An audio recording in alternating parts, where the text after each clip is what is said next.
পানি সম্পদ মন্ত্রণালয়ের বর্তমান সচিব ও সাতক্ষীরার সাবেক জেলা প্রশাসক নাজমুল আহসানের বিরুদ্ধে অবৈধ নির্বাচন, খুন, গুমে অংশ নেওয়া সহ নানা অপকর্মের অভিযোগে মানববন্ধন অনুষ্ঠিত হয়েছে। আজ সকাল 11টায় সাতক্ষীরা জেলা প্রশাসকের কার্যালয়ের সামনে ভুক্তভোগী পরিবার ও সচেতন সাতক্ষীরাবাসীর ব্যানারে এই মানববন্ধন অনুষ্ঠিত হয়। মানববন্ধনে ভুক্তভোগী পরিবারের সদস্যরা বলেন, 2013 থেকে 2014 সালে সাতক্ষীরায় পুলিশের গুলিতে অর্ধশতাধিক জামায়াত, শিবির ও বিএনপির নেতাকর্মীর হত্যার নেপথ্যে ছিলেন তৎকালীন পুলিশ সুপার চৌধুরী মঞ্জুল কবির ও ডিসি নাজমুল আহসান। স্বৈরাচার শেখ হাসিনা পালিয়ে যাওয়ার পর তার আস্থাভাজন পুলিশ সুপার চৌধুরী মঞ্জুল কবিরও বাংলাদেশ থেকে পালিয়ে যায়।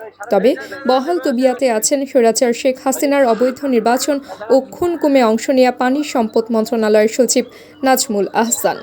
অবিলম্বে সাতক্ষীরার সাবেক জেলা প্রশাসক নাজমুল আহসানকে গ্রেফতার করে আইনের আওতায় না আনলে সাতক্ষীরায় কঠোর আন্দোলনের হুঁশিয়ারি দেন বক্তারা। মানববন্ধন শেষে সাতক্ষীরা জেলা প্রশাসক মুস্তাক আহমেদের কাছে একটি স্মারকলিপি প্রদান করেন ভুক্তভোগী পরিবারের সদস্যরা।